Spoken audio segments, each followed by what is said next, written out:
नमस्ते दोस्तों, मैं हूं पूजा और आपका बहुत बहुत स्वागत है मेरे YouTube चैनल पूजा केनी लाइव पर। इस वीडियो में मैं बात करूंगी कि आपको पीपीएफ अकाउंट कहां खोलना चाहिए, बैंक या पोस्ट ऑफिस, कौन सा ऑप्शन सिक्योर होगा, सेफ होगा या फिर बेनिफिशियल होगा।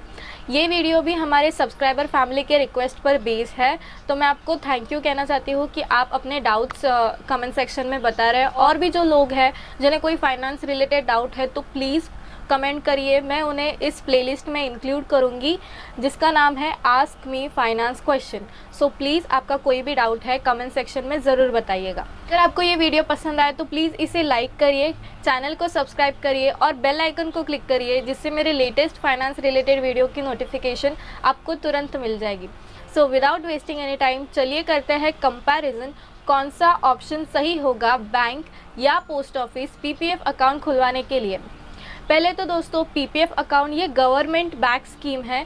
कोई भी बैंक हो या पोस्ट ऑफिस हो, इनके सर्विसेज से कोई मैटर नहीं करता है। आपका रिटर्न जो आपको मिलने वाला है वो फिक्स रहेगा, यानी इंटरेस्ट रेट बैंक या पोस्ट ऑफिस में वैरी नहीं हो सकता है।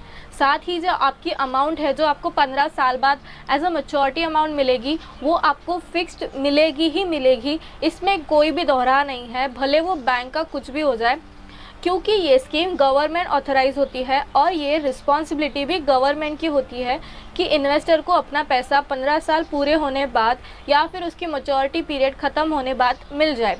तो इसकी भी कोई टेंशन नहीं है कि क्या हमारा पैसा डूब जाएगा हम बैंक को चूज़ करेंगे तो, क्योंकि हमें हमारे इंडियन बैंक्स की हिस्ट्री तो बहुत अच्छे से पता है।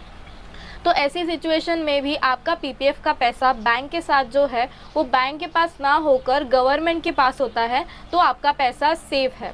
आप इस वजह से बैंक को नहीं चूज़ कर रहे हैं तो फिर थोड़ा गलत हो जाएगा। आपको दूसरे पहलू भी सोचने चाहिए अगर आपको बैंक के अलावा पोस्ट ऑफिस को चुनना है तो इस वीडियो में मैं आपको ऐसे 3-4 पॉइंट्स बताऊंगी जिसको ध्यान में रखते हुए आपको बैंक के ऊपर पोस्ट ऑफिस को चूज़ करना चाहिए। आपको अगर बायस लगे मेरा ओपिनियन तो प्लीज़ आप चेक करिएगा, अपनी रिसर्च करिएगा, किसी के साथ बात करने के बाद, एडवाइस लेने के बाद अपना अकाउंट इन दोनों ऑप्शन में से एक के साथ खुलवा लीजिएगा। तो पहला पॉइंट है सिक्योरिटी। जैसे कि मैंने आपको कहा कि ये पैसा गवर्नमेंट के पास होता है, तो आपका पैसा आपको 15 साल के बाद पक्का मिलेगा। इसमें बैंक या फिर पोस्ट ऑफिस का सवाल नहीं आता है। बहुत सारे लोग ऐसे बोलते हैं कि अगर बैंक डूब गई तो उसके पास से हमें सिर्फ 1 लाख रुपए की गारंटी मिलती है, जो हमने सेविंग्स किए हैं ज़्यादा से ज़्यादा 1 लाख तक श्योरिटी होती है पैसे वापस मिलने की। इसी कारण के वजह से लोग ऐसे पूछते हैं कि पीपीएफ में भी अप्लाइड है। तो दोस्तों नहीं, पीपीएफ का पैसा गवर्नमेंट के पास होता है, आपकी बैंक के पास नहीं होता है। तो अगर बैंक डूब गई तो आपके पैसे पीपीएफ के नहीं डूबेंगे। पोस्ट ऑफिस का तो सवाल ही नहीं उठता डूबने का। पोस्ट ऑफिस के थ्रू आपका पैसा गवर्नमेंट को मिल रहा है, वो भी सिक्योर ही होता है। तो सिक्योरिटी लेवल यहाँ पर इक्वल है, क्योंकि गवर्नमेंट के पास अल्टीमेटली हमारा पैसा जाने वाला है। तो फर्स्ट पॉइंट का कंक्लूजन है कि गवर्नमेंट ऑथराइज स्कीम होने के वजह से हमारा पैसा बैंक या पोस्ट ऑफिस के पास ना रहकर सारा पैसा गवर्नमेंट को मिलता है। तो मैच्योरिटी पर वो अमाउंट हमें वापस करने की जिम्मेदारी भी गवर्नमेंट की ही होती है।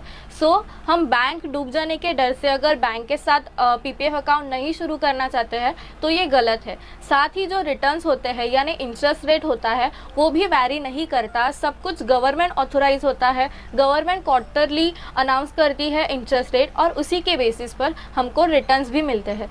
तो गवर्नमेंट बैक स्कीम होने के वजह से पोस्ट ऑफिस और बैंक न्यूट्रल स्टैंड करते हैं with respect to security of maturity value और पीपीएफ इन्वेस्टमेंट। अभी बात करते हैं सेकेंड पॉइंट की, जो कि है management and provision of services. तो पीपीएफ की स्कीम गवर्नमेंट बैक होती है, लेकिन गवर्नमेंट हम लोगों से पीपीएफ का कंट्रीब्यूशन नहीं ले सकती। तो वो क्या करती है, बैंक और पोस्ट ऑफिस को ये रिस्पॉन्सिबिलिटी देती है कि आप मेरे बिहाफ में लोगों से पीपीएफ का कंट्रीब्यूशन ले और मुझे सौंप दे, जिसके बदले में गवर्नमेंट बैंक और पोस्ट ऑफिस को पे भी करती है। एक भी पैसा हमारे जेब से नहीं जाता है, सारा एक्सपेंडिचर गवर्नमेंट करती है। तो दोस्तों बैंक का कोर बिजनेस है accepting deposits and lending money. तो ये पीपीएफ की स्कीम उनके कोर बिजनेस में नहीं आता है, ये गवर्नमेंट के ऑर्डर्स के वजह से उन्हें लोगों को प्रोवाइड करना पड़ता है। तो बैंक्स क्या करती है, वो अपना डिजिटल प्लेटफॉर्म दे देती है लोगों को और बोलती है कि आप यहाँ से पीपीएफ की सुविधा यूज कर सकते हैं। तो इस केस में क्या होता है कि जब 1-to-1 कन्वर्सेशन की जरूरत होती है, तो बहुत ज्यादा प्रॉब्लम है और उन्हें बात करनी है किसी के साथ, बैंक के ब्रांच में जाकर अगर वो किसी के साथ बात करने की कोशिश करे तो उन्हें रीजंस दिए जाते हैं और कहते हैं कि आप फलाना साइट पे चेक कर लीजिए या फिर उस ऐप में चेक कर लीजिए। तो ये बहुत ज़्यादा गलत है, ऐसा नहीं होना चाहिए। एक इंसान बहुत ज़्यादा प्रॉब्लम में है, उसे समझ में नहीं आ रहा है कि वो आगे प्रोसेस कैसे करे, तो उसे 1-to-1 कंसल्टेशन की बहुत ज़रूरत होती है, जो ज़्यादातर बैंक के साथ अगर आपकी सर्विस है तो आपको नहीं मिलेगा।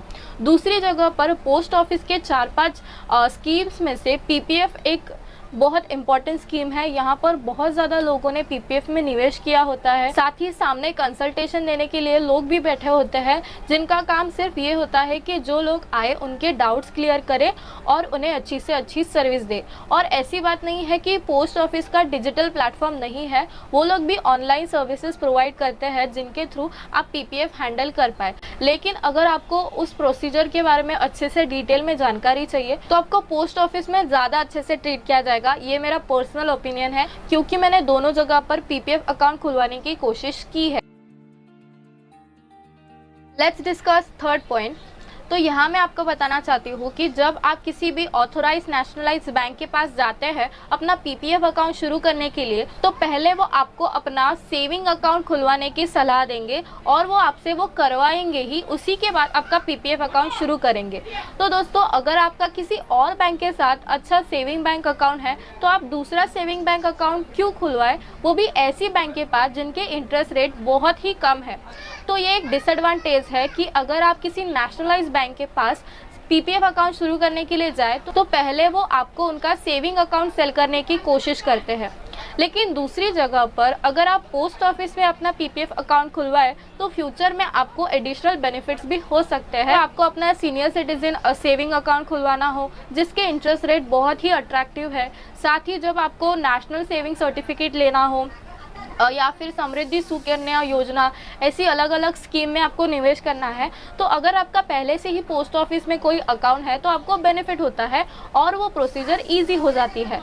मैं ये कहना चाहती हूँ कि अगर आपका किसी नेशनलाइज ऑथोराइज्ड बैंक के साथ सेविंग अकाउंट है और आप कंफर्टेबल है उसी बैंक के साथ आगे बढ़ने में पीपीएफ अकाउंट शुरू करने से, तो आप प्लीज़ उसे ऑप्ट करिए और उस ऑप्शन के साथ आगे बढ़िए।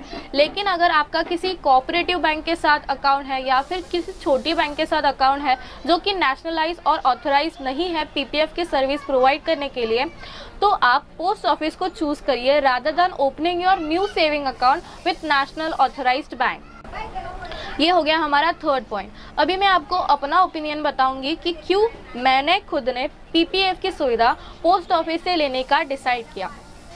तो पोस्ट ऑफिस एक बहुत ही अच्छा ऑप्शन लगा मुझे पर्सनली, क्योंकि अच्छी नेशनलाइज ऑथराइज बैंक के साथ मेरा पहले से सेविंग बैंक अकाउंट है, लेकिन वो लोग इतना ज़्यादा तवज्जो नहीं देते हैं। जैसे मैंने खुद जाकर इंक्वायरी की थी वहाँ पर कि क्या मैं अपना पीपीएफ अकाउंट शुरू कर सकती हूँ, कैसे शुरू करूँ, कौन से डॉक्यूमेंट्स है, क्या रिक्वायरमेंट होगी, तो वो लोग ने मुझे इतना अटेंशन नहीं दिया और वो लोग बिल्कुल एंटरटेन नहीं करते हैं। वो आपके हाथ में एक फॉर्म पकड़ा देंगे या फिर आपको बोलेंगे कि आप इस ऐप के साथ लॉगिन करिए, यहाँ पर जाइए, अपना ये पिन निकाल के आइए, वापस आइए और हमें वो डॉक्यूमेंट सबमिट करिए। तो ये मुझे बहुत डिस्कनेक्टिंग हुआ और मैंने वो ड्रॉप कर दिया आइडिया। आगे की वीडियो में मैं आपको बताऊंगी कि कैसे आप अपना पोस्ट ऑफिस से पीपीएफ अकाउंट शुरू कर सकते हैं, कौन से डॉक्यूमेंट्स होते हैं, कैसे डॉक्यूमेंट्स फिलअप करना होता है, कब आप जाकर और वो सबमिट कर सकते हैं, कितना दिन लगता है, ये सब मैं आपको आने वाले वीडियोस में ज़रूर बताऊंगी। तो ये सब जानने के लिए आने वाली वीडियोस को ज़रूर देखिएगा। मेरे चैनल को सब्सक्राइब करिए, इस वीडियो को लाइक करिए, कमेंट करिए, शेयर करिए